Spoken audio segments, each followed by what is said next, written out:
রুদ্র আর ঐশী একসময় কলেজের সবচেয়ে কাছের বন্ধু ছিল। তবে কেবল বন্ধুই ছিল, নাকি বন্ধুত্বের আড়ালে লুকিয়ে ছিল না বলা ভালোবাসা? কলেজের ফটক পেরিয়ে যাওয়ার আগের দিন রুদ্র ঐশীর হাতে একটা চিঠি ধরিয়ে দেয়, বলে, বাসায় গিয়ে পড়বি, সামনে খুলিস না প্লিজ। ঐশী চিঠিটা নিয়েছিল ঠিকই, কিন্তু পড়েনি। কেমন এক অদ্ভুত ভয় কাজ করছিল মনে। যদি সম্পর্কটা বদলে যায়, যদি এই বন্ধুত্বটা হারিয়ে যায়। এরপর সময় কেটেছে 7টা বছর।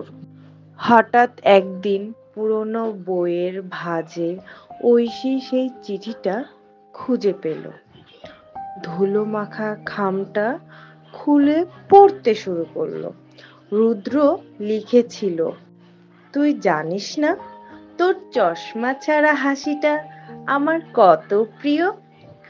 তুই জানিস না তুই কথা বলার সময় হাত নাড়াস, ওইটা আমার সবচেয়ে প্রিয় অভ্যাস তোর মধ্যে।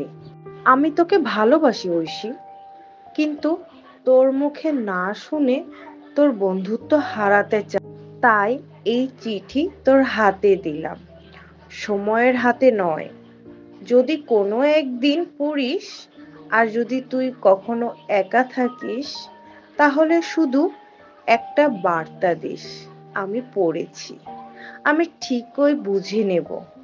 রুদ্র। চোখ ভিজে উঠেছিল ঐশীর। সে এখনো একা। রুদ্রের নাম্বার নেই, কোনো যোগাযোগ নেই, কিন্তু সে জানে এই বার্তাটা পৌঁছাতে হবে।